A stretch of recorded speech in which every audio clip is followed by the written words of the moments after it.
মন কি বাত অনুষ্ঠান যা সারা দেশবাসী প্রতি মাসের শেষ রবিবার শ্রবণ করেন। আজকে আমরা ৮ নং টাউন বরদোয়ালি কেন্দ্রের ৬ নং বুথে এখানে সামিল হয়েছি। উপস্থিত আছেন আগরতলা পৌর নিগমের মেয়র তথা বিধায়ক দীপক মজুমদার, আমাদের ওয়ার্ড, বুথ, মন্ডলের বিভিন্ন কার্যকর্তাগণ, বিভিন্ন পদাধিকারীগণ এবং সকলের উপস্থিতিতে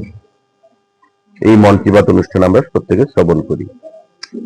আপনারা জানেন যে নিশ্চয়ই যে মোদিজি তার মন কি বাত অনুষ্ঠানের মাধ্যমে সারা ভারতবর্ষকে এক সূত্রে গাঁথার একটা পরিকল্পনা উনি গ্রহণ করেছেন এবং এই মন কি বাতের মাধ্যমে উনি ভারতবর্ষের প্রতিটি রাজ্যে মানুষকে অপর রাজ্যের মানুষের সঙ্গে তার শিক্ষা, সংস্কৃতি, তার বিভিন্ন দিকগুলো তুলে ধরে এক ভারত, অখণ্ড ভারত তৈরি করার যে পরিকল্পনা গ্রহণ করেছেন সেটাকে সুচারুভাবে এগিয়ে নিয়ে যাচ্ছেন।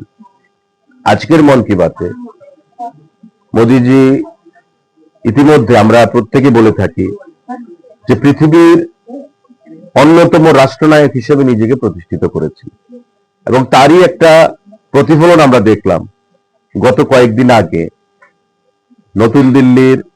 ভারত মণ্ডপমে বিশ্বের নেতৃত্বদেরকে নিয়ে,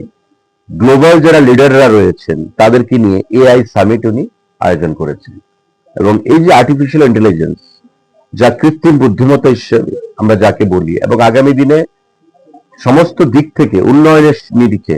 কৃত্রিম বুদ্ধিমত্তা বা আর্টিফিশিয়াল ইন্টেলিজেন্স হচ্ছে চাবিকাঠি। তার যে সামিট সেখানে হয়েছে তাতে আমরা দেখতে পেয়েছি ফ্রান্সের রাষ্ট্রপতি, বিভিন্ন মাল্টিন্যাশনাল যে কোম্পানিগুলো যেগুলো পৃথিবীকে নেতৃত্ব দিচ্ছে তাদের সিওরা, বিভিন্ন গ্লোবাল লিডাররা মোদিজির উপস্থিতিতে সেখানে সামিল হয়েছেন।